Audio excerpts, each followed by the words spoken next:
Hello रायजोफोर खुलुमबाय गिबि गिबियावनो साफ्रोमबो बर' रायजो राजा नोंथांमोनखौ आंनि बे आरबिटिसि चेनेलावहाय आंनि बे गोदान भिडिअजों लोगोसे आंनि गोसो गोरबोजों फिन खनसेबाव बरायनानै लाग्रोबावनाय जालायबाय। थ' रायजोफोर आसा खालामो नोंथांमोना इसोरनि अननायाव गासैबो मोजाङैनो दं होननानै आरो लोगोसे नोंथांमोना जुदि भिडिअखौ नायदोंब्ला अन्नानै जोबजासिम स्किप खालामालासिनो नायलांगोन होननानै आरो लोगोसे नोंथांमोना जुदि चेनेलाव गोदानै हाबफैदोंब्ला अन्नानै साबस्क्राइब शेयार लाइक आरो कमेन्ट खालामगोन होननानै। थ' रायजोफोर गिबि गिबियावनो आसा खालामबाय जे नोंथांमोना रंजालि बैसागु फोरबोखौहाय गावनि गोसो गोरबोजों रंजा खुसियै बारहोहरनो हाबाय होननानै। थ' रायजोफोर आङो भिडिअ लाबोनो हायैया गोबां सान बारलांबायमोन मानोना आंहा प्रेक्टिकेलि माखासे देहानि असुख जादोंमोन बा आङो माखासे गगा मोननाय गुजुनायजों लोमजानानै दंमोन, बिनि थाखायनो आङो भिडिअखौ लाबोनो हानाय जायाखैमोन, बिनि थाखाय निमाहा बिबाय। थ' रायजोफोर दिनैनि समाव आं नोंथांमोनजों रायज्लायनो नागिरनाया बेनो जे जोंहा आथिखालाव फैबाय थानाय एमपि इलेक्सननि जे दोहौ बा आथिखालाव माने जों बुंनो थाङोब्ला जोंहा दा बोथोरा माने इलेक्सननिनो बोथोर होननानै जों साननानै लानांगोन। दा बे हिसाबैनो जोङो बे समाव जोङो इलेक्सननि खोथाखौनो माखासे सावरायनो नांगोन होननानै आं सानदों आरोखि। रायजोफोर बेनो जाहैबाय आं गिबियावनो बेखौसो रायज्लायग्रोनो नागिरदों नोंथांमोनजों जे जोंनि बे थिलेबलेब फिसा मोनसे काउन्सिलखौ मानो सोरगिदिं दिनैहाय नोजोर होदों, बे मोनसे गिदिरथार सोंथि रायजोफोर। मानो होनोबा बिनि नोजोर होनायनि खोथाया नैबे रायजोफोर जे दिनै जोंनि बिटिसिनि सिङाव थानाय 1 नं लकसभा क'क्राझार लकसभा बियाबावहाय मानो दिनै एसटि रिजार्भ कनस्टिटुवेन्सि बा बियाब होननानै मिथिखानानैब्लाबो दिनै मानो एसटि नङै सुबुंफ्रा नंखाय एसटि फोरमानलाइ लायै दिनै मानो नमिनेसन होनो बारसोमफैगासिनो दं बा नारा नाथार मानो जुजिबाय थानायखौ जों नुनो मोनदों। बेनि लैखोनखौ जोङो दिनै मोजां होननानै माब्लाबाबो साननो हाया रायजोफोर, आरो साननानैबो लानो नाङा। नोंथांमोना नाय अल आसामावनो नोंथांमोना मोनफ्रोमबो एमपि बियाबफोराव बा एमपि कनस्टिटुवेन्सिफोराव नाय जे मोनसे कनस्टिटुवेन्सिफ्राव बेसेबांफोर माने केन्डिडेटफ्रा नमिनेसन लाइ गथायदों मिथिबाय। नाथाय जोंनि क'क्राझारजों बेखौ नायनानै रुजुदो नोंथांमोना जे जोंनि क'क्राझाराव दिनै बेसेबां नमिनेसन लाइ गथायखो। 16 जन रायजोफोर, 16 जन सुबुङा जोंनि क'क्राझार 1 नं क'क्राझार लकसभा बियाबावहाय 16 जन बा 16 जन नमिनेसन लाइखौ गथायदों। दा बिनि गेजेरावहाय खोनानो मोनदों 3 माने गावनि नमिनेसन लाइ गथायनायखौ बोखांनानै लाफिनबाय होननानै। आरो मोनसेया जाहैबाय जोंहा मा होनो नब कुमार सरनिया बिथाङाथ' माने नंखाय फोरमानलाइ होननानै केन्सेल खालामजाखाबाय। माने क'क्राझार इलेक्सन रिटार्निं अफिसारानो माने बेखौ केन्सेल खालामबाय होननानै जों खोनानो मोनबाय। बाहाय मोनसे जोंहा गोजोननाय दङ आरोखि। नाथाय बिनि अनगायैबो दिनैनि समाव गोबांथार नमिनेसन लाइ गथायनानै दंबावो। दिनै बिथांमोना थारैनो माखौ नोजोर होनानै माखौ नुनानै दिनै जोंनि बे थिलेबलेब फिसा मोनसे गावखुंथाय गोहो मोननाय जे काउन्सिल बर'फोरनि बा बेखौ मानो एसेबां नोजोर होदों, बियो खुब साननो गोनां रायजोफोर। माने बाहाय जोङो साननो हायो जे दिनैनि समाव जोंनि बिटिसिखौ मेगन सानानै, जोंनि बिटिआरखौ मेगन सानानै जोंनि माखासे मोनथायफोर मोननायखौ सेनानै लांनो बा नाख्रेबनो माबा मोनसे खहा खालामनो जुनैनो दिनै माखासे षड़यन्त्र खालामनायखौ जोङो नुनो मोनदों। आरो बे दिनैनि नमिनेसन लाइ गथायनो नारा नाथार नाजानायानो दिनैनि मोनसे फोरमान होननानै आं दिनै बुंगोन आरोखि। बेखौ लानानैनो आङो मोनसे बाथ्राखौ दिनै बुंनो लुबैदों रायजोफोर। दिनैनि समावहाय जोंनि बर' जाथिनि मोनफ्रोमबो जेसेबांनाखि आफाद दङ, दिनै बे आफादफोरा डाइरेक्टै नङाब्लाबो मानो राजनितिकआव आखाइ होजोबखो। दिनै जाथिनि माखासे अलखदाव गसंथानांगौनि बेलायावहाय दिनै बिथांमोना मानो खामानिखौ मावनो हादिया, मानो माखासे जाथिनि खहाखौ जागोनखौ नुनानै मानो एसेबो माने खेल खालामदिया, बे मोनसे बिराद साननो गोनां जाबाय रायजोफोर। मानोना बेनो रायजोफोर जाय आफादा बा जाय व्यक्तिया राजनितिक आफादजोंहाय आखाइ बा माबा मोनसे सोमोन्दो थाबाय, बे बिथाङा माब्लाबाबो जाथिनि हारिनि डाइरेक्टयै खामानि मावनो हाया आरो बाथ्रा बुंनो हाया। मानोना राजनितिकआ मोनसेल' जातिजों राजनितिक जाया।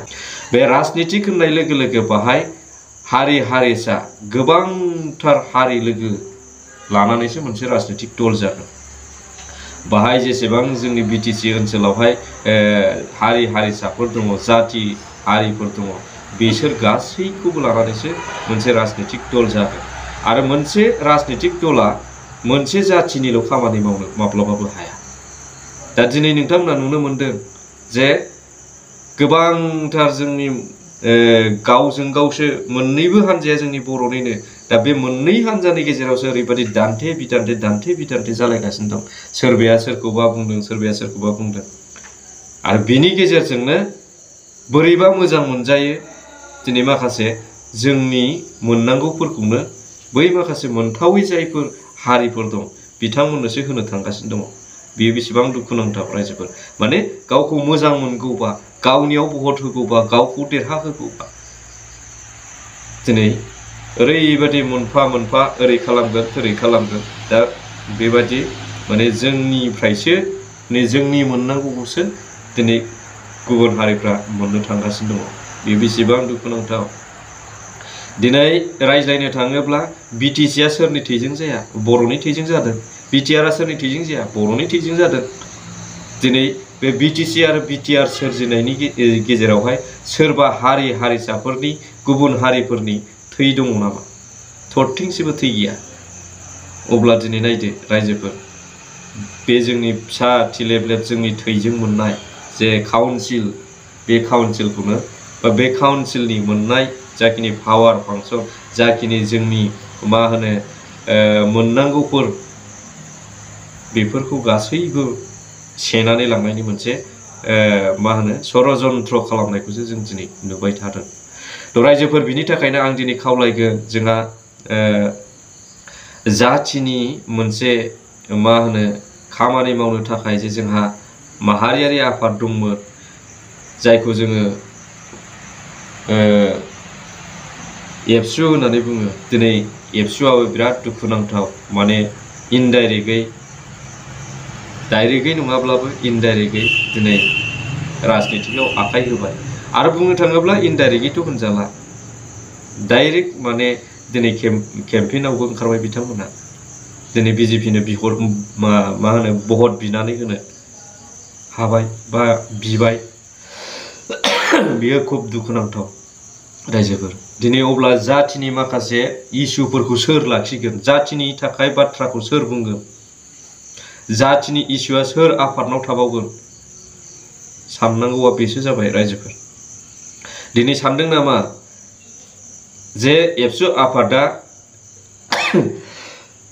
मोनसे राजनितिक दलजों थानानै जातिनि गासैबो इस्युफोरखौ मावफुंनो? बे नेभार, माब्लाबाबो हाया आरो जानायबो नङा। बिनिखायनो आं बुंदों, माने जोंनि माहारियारि आफादफोरखौ पलिटिकेलाव सिथाबनानै माखासे खामानि मावनायफोरखौ आं लुबैयाखै, बा जातिनि हारिनि जानानै आङो बिदिखौ जाजानो बायो आरोखि। दा बे रायजोफोर, थ' दिनै बेनो आङो रायजो राजाखौ खावलायनो लुबैनाया जोबथारनायाव, जे रायजोफोर नोंथांमोना साननानै नायदो जे फैबाय थानाय MP इलेक्सनाव जे नोंनि आसि थाइसेनि जे भेलुएबल मोनसे भट, बे भट थुनायनि गेजेरजोंनो सोरबाया गोजौआव थांगोन, सोरबाया गाहायाव थांगोन। दा बिनिखायनो जोंनो सोरबादि केन्डिडेटखौ नांगौ, बा सोरबादि सोद्रोमाया बा सोरबादि बिजाथिया जोंनि हारिनि, जातिनि बा जोंनि बिटिसिनि रैखाथिनि बा बिटिसिनि माखासे मोनथायफोरनि खामानिखौ मावलांगोन, बा बिटिसिखौ जाय हमथागोन, बिटिसिखौ जाय रैखा खालामगोन, जोंनि जातिनि हारिनि गांनाय उखैनायखौ सोरबायदि मानसिया जोंनो सुफुंगोन, आरो जोंनि बे बिटिसिआव जोंहा जेसेबांनाखि पावार फांसन दङ बे पावार फांसनफोरखौ सोर मानसिया हमथानानै लाखिनो हागोन दा जोङो बेबायदि मानसिखौसो नोजोर होनानै जों दिनैनि समाव भट थुनानै होनाया जोबोद गोनांथार होननानै आं बुंगोन रायजोफोर आं खावलायगोन दा नोंथांमोना मोजाङै सिन्था धारना खालामनानै मोजाङै सानै हयै जाहाथे फैबाय थानाय लकसभा बियाबावहाय